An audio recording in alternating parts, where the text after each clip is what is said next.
Hello बच्चों, आज हम लोग क्लास 7 आर.एस. अग्रवाल का एक्सरसाइज 7B का क्वेश्चन नंबर 22 से आगे के क्वेश्चन इस वीडियो में करेंगे। बच्चों देखो क्वेश्चन क्या दिया हुआ है। आफ्टर 12 ईयर्स मनोज, देखो आफ्टर 12 ईयर्स यानी आफ्टर यानी बाद में, तो 12 साल बाद, will be 3 years as old, मतलब कितना हो जाएगा वो 3 ईयर्स, मतलब 3 टाइम्स हो जाएगा, 3 गुना हो जाएगा उसे, as old he was 4 years ago, और 4 साल पहले की एज दी हुई है, मतलब एक 12 साल बाद की और एक 4 साल पहले की। देखो पहले की एज में माइनस किया जाता है क्योंकि आपकी पहले की एज कम हो जाएगी, बाद की एज में प्लस किया जाता है क्योंकि बढ़ जाएगी। आपको प्रेजेंट एज फाइंड करनी है, तो सबसे पहले तो देखो लेट कर लो कि मनोज की प्रेजेंट एज क्या है ना। एक्सरसाइज है आपकी 7B and question number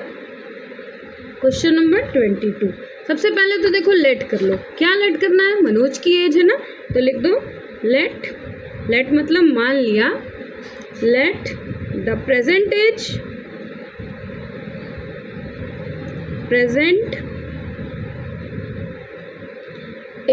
of Manoj की प्रेजेंट एज को हमने क्या लेट कर लिया, उसको लेट कर लो कि एक्स हमने लेट कर लिया। अब 4 साल एगो यानी पहले, तो लिख दो 4 ईयर्स एगो हिज एज, 4 साल पहले उसकी एज कितनी होगी, जो भी आज है उससे 4 साल पहले तो कम ही होगी ना, यानी आज की हमने एक्स मानी है तो 4 साल पहले एक्स माइनस 4 हो जाएगी, 4 ईयर्स। अब आफ्टर 12 ईयर्स, 12 साल बाद, यानी 12 ईयर्स आफ्टर, 12 साल बाद कितनी हो जाएगी हिज एज, तो आज की प्रेजेंट एज में जितनी भी होगी 12, आप 12 ऐड कर दोगे, इतनी हो जाएगी। अब अकॉर्डिंग टू क्वेश्चन आपका देखो लिख दो, अकॉर्डिंग टू क्वेश्चन, ऐसे शॉर्ट फॉर्म में लिख दो। क्या बोला है इन्होंने, देखो कि 12 साल बाद की एज, यानी 12 साल बाद की कितनी है 12x + 12, और वो कितनी हो जाएगी 3 टाइम हो जाएगी, यानी 3 टाइम किसकी, जो पहले की थी उसकी 3 टाइम, पहले की कितनी मानी हमने x - 4 मानी ना, इक्वेशन बन गई। सॉल्व कर लो इसको, देखो इसको ऐसे एज इट इज लिख दो।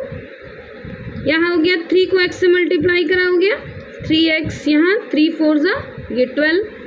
अब x को एक साथ कर लो, ये x देखो ये प्लस का इधर चला जाएगा, माइनस का हो जाएगा, फिर ये वाला 12 और यहाँ ये प्लस का है इधर माइनस का हो जाएगा। 3x में से एक x चला गया तो बचा हमारे पास 2x, लेकिन माइनस का 2x क्यों, क्योंकि माइनस का नंबर हमेशा बड़ा है, माइनस बड़े का नंबर लिखा जाता है। इसके बाद ये वाला देखो माइनस और माइनस हमेशा ऐड होता है, तो और साइन किसका, माइनस का लगता है, 12 और 12 हो गया 24, साइन माइनस का हो गया। अब x को बाहर कर दो और -24 यहाँ अपॉन में माइनस का 2, माइनस से माइनस कैंसिल, 2 1 जा 2 यहाँ, और 2 12 जा होता है 24, तो x की वैल्यू कितनी आ गई हमारी, x = आ गई आपकी 12। x हमने क्या माना था, x माना था हमने उसकी प्रेजेंट एज, तो यहाँ लिख दो हिज प्रेजेंट एज = कितनी है, वो 12 है हमारी, है ना। अब नेक्स्ट क्वेश्चन आप देखो, next question number 23। In an examination, देखो एक एग्जाम में a student require 40% of the total marks, मतलब जो 40 उसको कितना मिलना था, एक एग्जाम था उसमें 40% ऑफ टोटल मार्क्स टू पास, मतलब पास होने के लिए 40% मार्क्स चाहिए थे। अगर एक लड़की है रूपा गेट्स 185, उसको कितने नंबर मिले 185 marks and fail by 15 marks, लेकिन वो फेल हो गई, कितने नंबर से फेल हुई भाई 185 मिले लेकिन वो फेल हो गई, और फेल कितने नंबर से हुई 15 नंबर से वो फेल हो गई, मतलब पास होने के लिए कितने नंबर चाहिए थे भाई, अगर उसको 15 नंबर और मिल जाते तो वो पास हो जाती, यानी 185 में अगर हम 15 जोड़ दें 15, तो वो इसका मतलब अगर इतने और मिल जाते तो पास हो जाती।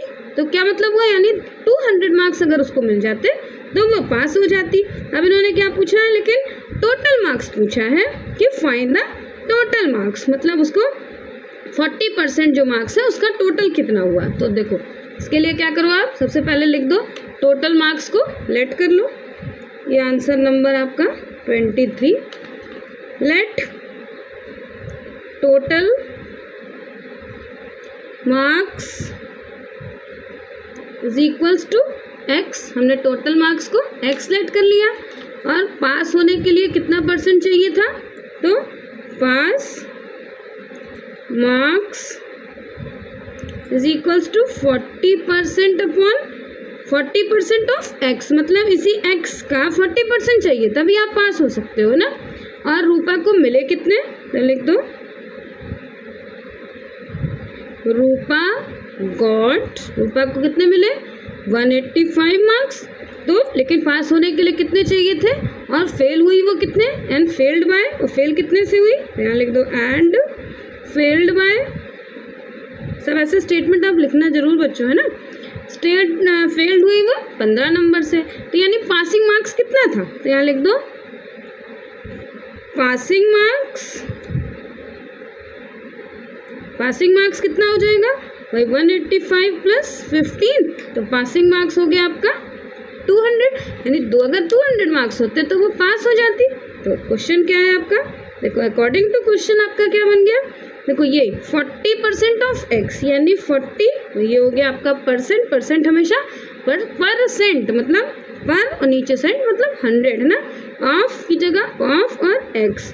अब इसको वो किसके बराबर था, वो आपके पास था बराबर 200 रुपीज़ के बराबर, मतलब 200 नंबर अगर आपको मिल जाते तो आप पास हो जाते। तो कैसे लिखोगे, देखो पहले तो इसको कट कर दो, ये 1 0 से 1 0 कट गया, 2 2 ज़ा 4, 2 5 ज़ा 10, तो कितना हो गया ये 2/5 और x से मल्टीप्लाई हो गया, तो x इज इक्वल्स टू 200 हो गया आपका, है ना। देखो क्या किया, 1 0 से 0 कैंसिल हो गया, ये हो गया 2/5। ऑफ का मतलब मल्टीप्लाई होता है, इसको हमने x से मल्टीप्लाई कर दिया। अब समझ लो इसके नीचे 1 1 है, इसको इससे मल्टीप्लाई कर दो, इसको इससे मल्टीप्लाई कर दो, तो इधर बता दे रही हूँ। तो 2x को 1 से मल्टीप्लाई करेंगे तो 2x हो जाएगा, 200 को 5 से मल्टीप्लाई करोगे तो 200 इंटू 5 हो गया आपका। अब और देखो, चाहे इसको ऐसे अलग सॉल्व कर दो, चाहे एक लाइन देखो नीचे यहाँ से ऐसे लिखो, कैसे, ये जो x इसके साथ मल्टीप्लाई है इसको दूसरी साइड भेज दो, x को बाहर कर लो, यहाँ लिख दो आप 200 इंटू 5, और ये 2 नीचे डिवाइड में आ गया। देखो इसको मल्टीप्लाई करने से अच्छा यहीं पे कैंसिल कर दो, तो ये हो गया आपके पास 2 1 ज़ा, और यहाँ 2 1 ज़ा 2, 2 0, तो x की वैल्यू कितनी आ गई 100 5 ज़ा 500। x हमने क्या लेट करा था, हमने x लेट करा था टोटल मार्क्स, तो यानी टोटल मार्क्स कितना हो गया उसका 500। यहाँ आप लिख दो कि हेंस, देखो यही लिख दे रही हूँ मैं, हेंस टोटल मार्क्स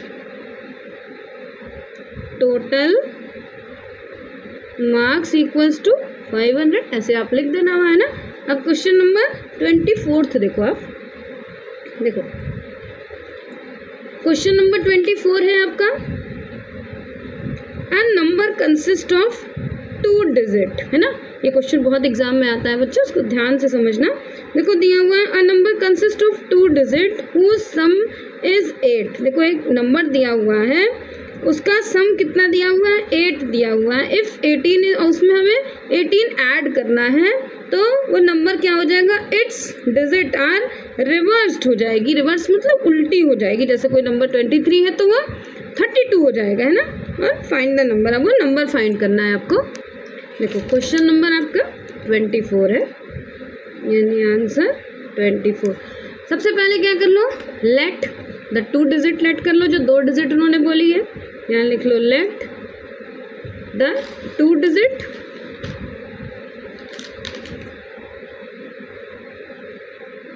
क्या है, 2 डिजिट आपने लेट करी भाई, कोई 2 डिजिट लेट करनी है तो x और y लेट कर लो। 2 डिजिट हमने लेट कर ली, अब इन्होंने बोला है सम ऑफ डिजिट, है ना, मतलब इन दोनों का सम करने के बाद आंसर 8 आ जाएगा। तो यहाँ लिख दो सम ऑफ डिजिट। इन डिजिट का जब हम सम करेंगे तो हमारे पास देखो सम करा हमने दोनों डिजिट का, तो डिजिट आ गई हमारी, दोनों ऐड करने 8 आ गया इन्होंने बोला है।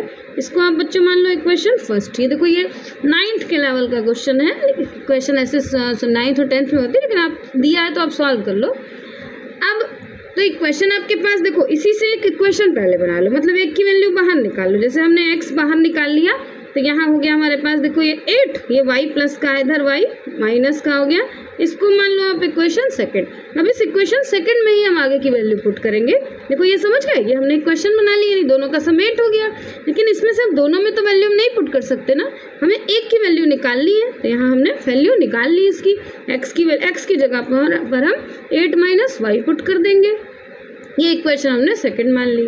अब हमारे पास अब देखो नंबर बनाना है, तो सबसे पहले लिख दो नंबर क्या हो जाएगा,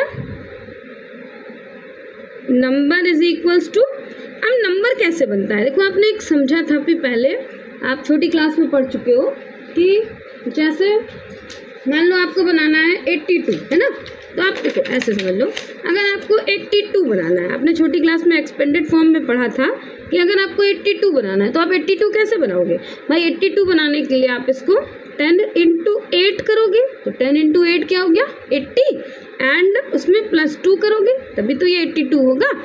10 × 8 +2, ऐसे मान लो अगर आपको 44 बनाना है तो कैसे बनाओगे भाई, 10 × 4 40 हो गया, उसमें +4 कर दोगे, तो ये हमारी 10 बना के डिजिट बनती है ना। अब इसी को मान लो अगर हमने रिवर्स कर दिया, तो रिवर्स कर दिया तो क्या हो गया, रिवर्स का मतलब ये जो नंबर है तो 44 है, इसको देख लो, इसको हमने उल्टा कर दिया तो ये हो गया हमारा 28। अब 28 कैसे बनेगा भाई, 10 × 2 +8, यही तो बनता है। ऐसे हमें यहाँ क्वेश्चन में बनाना है। हमारे पास ये 2 डिजिट, एक x है और एक y, तो हम इसकी जगह पर x रखेंगे, इसकी जगह पर y। अब देखो क्वेश्चन समझो, तो नंबर क्या बना हमारे पास, नंबर बना 10 × पहले हमने क्या कर दिया x और +y, वही बताया ना जैसे 82 था, तो 10 × 8 +y है ना, यानी 2। अब उसमें ऐड करना है आपको, 18 ऐड करना है, तो बाय एडिंग 18, जब हमने 18 ऐड करा तो क्या हो गया, देखो 10 × x +y, ये तो डिजिट थी, इसमें हमने 18 और ऐड कर दिया। ठीक, अब आपके पास, अब देखो एक बार और लिख दो कि रिवर्स डिजिट कैसे बनेगी, तो लिख दो व्हेन, अब इस डिजिट को अगर हम रिवर्स कर दें यानी उल्टा कर दें, when the digits is reversed. अगर हमने डिजिट को रिवर्स कर दिया तो क्या बन गया भाई, जहाँ x लिखा था वहाँ y लिख दो, जहाँ y लिखा था वहाँ x लिख दो, यानी 10 × y और +x। इसमें ऐड नहीं करना है, ऐड तो खाली सीधे वाले में करना है, जो रिवर्स करें उसमें खाली डिजिट लिख दी, बस ये बन गया। अब अकॉर्डिंग टू क्वेश्चन आपका देखो क्वेश्चन क्या बन गया, दोनों डिजिट को लिख दो। पहला क्या बन गया, देखो 10 को x से मल्टीप्लाई कर दिया तो हो गया 10x, फिर +y +18, ये बन गया, और दूसरा रिवर्स करने के बाद क्या बन गया 10y +x। अब y को एक साथ कर लो, यहाँ y हमारे पास हो गया। अब लेकिन देखो y ये वैल्यू है, यहाँ पर x की वैल्यू देखो, हमने इक्वेशन निकाली थी ना x की वैल्यू, यहाँ आप लिख दो v पुटिंग द वैल्यू, ये जरूर लिख देना आप, है ना। देखो यहाँ हमने ये x की वैल्यू फाइंड करी थी ना, x की वैल्यू, यहाँ हम इस लाइन में x की वैल्यू यही पुट करेंगे, तो लिख दो v putting the value of x by equation को ऐसे शॉर्ट में लिख देना, इक्वेशन सेकंड, है ना। तो इक्वेशन सेकंड आपकी क्या है, x की वैल्यू x इक्वल्स टू, ये देखो ये है ना, x इक्वल्स टू 8 - y, हम हर x की जगह पर 8 - y पुट करेंगे। तो यहाँ देखो ये हो गया हमारे पास 10, यहाँ x की जगह पर क्या है हमारे पास 8 - y, फिर +y +18, फिर यहाँ 10y प्लस और यहाँ 8 - y। ठीक, हर x की जगह पर यहाँ जो x था वहाँ हमने y ये पुट कर दिया 8 - y। अब इसको सॉल्व कर लो, इसको इससे मल्टीप्लाई कर लो, तो हो गया 80 - 10y, यहाँ प्लस का y, ये प्लस का 18, इधर 10y, यहाँ देखो कोई ब्रैकेट के बाहर साइन नहीं है तो ब्रैकेट ओपन कर दो, ये हो गया, ब्रैकेट खत्म हो गया आपका। अब इसको देखो y के डिजिट को एक साथ कर लेते हैं, यानी ये वाला देखो 10y यहाँ प्लस ये y फिर इधर माइनस का 10y और ये 1y प्लस का हो गया है ना। अब इक्वल्स कर दो, इधर ये कितना था 8 एज इट इज लिख दिया। इधर देखो ये 80 प्लस का इधर माइनस का 80 हो गया, तो ये 18 इधर प्लस का इधर माइनस का 18 हो गया। अब इसको सॉल्व कर लो सारे नंबर, देखो y को ऐड कर लो, यानी यहाँ देखो माइनस का 10 है और इधर माइनस का 10 माइनस माइनस ऐड हो गया तो माइनस का 20y हो गया, और ये हो गया दोनों प्लस का 2y। फिर इधर माइनस माइनस ऐड हो गया तो ये बन गया आपके पास 80, 90 और 98। अब फिर सॉल्व कर लो, माइनस प्लस माइनस यानी माइनस का 18y और यहाँ प्लस माइनस माइनस साइन बड़े वाले का, यहाँ आ गया 90, y को बाहर कर लो, माइनस 90 अपॉन माइनस 18, माइनस से माइनस कैंसिल, यहाँ हो गया देखो 9 2 ज़ा 18 और 9 10 ज़ा 90 होता है, 2 1 ज़ा 2, 2 5 ज़ा 10, तो y की वैल्यू हमारी कितनी आ गई, y की वैल्यू आ गई हमारी 5। अब ये जो हमारे पास y की वैल्यू आई है, इस y की वैल्यू को हम इक्वेशन अपनी सेकंड में फिर से पुट कर देंगे, तो यहाँ लिख दो putting the value of y in equation second, है ना, सेकंड इक्वेशन में पुट करेंगे। सेकंड इक्वेशन क्या है हमारे पास, यही x equals to 8 minus y है ना, हम यहाँ पर पुट कर देंगे तो y की वैल्यू हमारे पास कितनी हो जाएगी, मतलब y की वैल्यू पुट कर दो 8 माइनस 5 तो यानी 3, तो x की वैल्यू कितनी आ गई, x की वैल्यू आ गई हमारी 3, तो y की तो पहले हमने निकालनी थी, y की हमारे पास कितनी थी 5। अब नंबर कितना था हमारे पास, देखो द नंबर था हमारे पास, हमने नंबर माना था, देखो क्या था, ये नंबर था, यहाँ देखो ये 10 इंटू एक्स प्लस वाई है ना, यहाँ लिख दो, देखो 10 इंटू एक्स प्लस वाई, सब की वैल्यू पुट कर दो 10, और x की वैल्यू कितनी, x की वैल्यू हमारे पास है 3, y की वैल्यू 5, 10 इंटू 3 यानी 30 प्लस 5, 30 प्लस 5 हो गया हमारा 35, यही आपका आंसर हो गया है ना बच्चों। इसके आगे के क्वेश्चन मैं अगले वीडियो में करा दूंगी। अगर समझाने का तरीका अच्छा लगे तो मेरे चैनल को सब्सक्राइब जरूर कर देना। बाय बच्चों।